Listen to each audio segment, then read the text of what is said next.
It was 2:17 a.m. when Navid's boat drifted into the center of Lake Marwa, place locals called the Silent Water. He had been warned never fish there after midnight, but he didn't believe in ghost stories. He only believed in big catches. The night was quiet, too quiet. The air heavy, the sky moonless. His flashlight barely pierced the fog curling over the black water. The reflection of his light trembled like it was afraid too. He threw his line in, waited, and began to hum a tune to keep himself calm.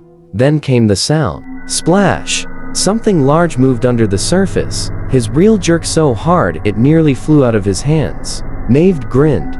Finally, he muttered something worth catching, but the pull was strange. Not the struggling rhythm of a fish, but something slower, heavy-like. It was dragging him instead. The water rippled unnaturally. The air around him turned cold enough that his breath came out white. He tried to reel in, but the line snapped tight. Then, from somewhere beneath the surface, he heard it. A whisper. Navid. He froze. His blood turned to ice. He looked around, heart pounding. The lake was empty. Navid. The voice came again. This time close, right beneath the boat.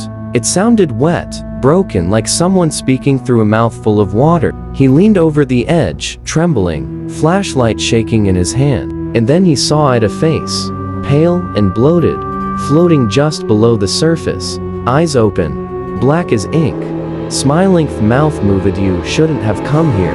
Nave stumbled back, tripping over his cooler. The boat rocked.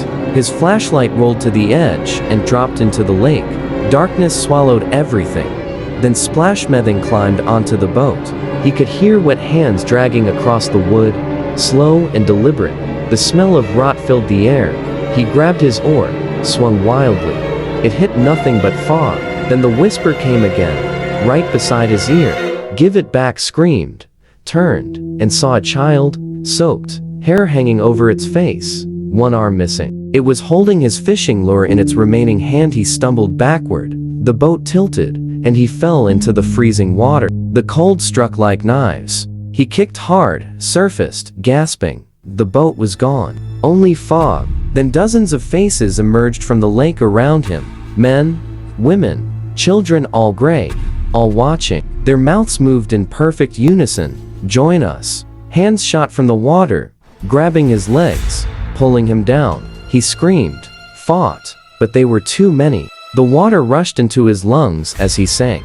The last thing he saw was the lake bottom littered with hundreds of fishing rods, and the bones of those who had come before him. At dawn, his empty boat drifted to shore. The villagers said his eyes were still open beneath the water for 3 days before the current took him. No one fishes there anymore, but some nights, when the wind dies and the lake lies perfectly still, you can still hear it, the sound of a reel tightening, and a whisper rising from the depths. Naved.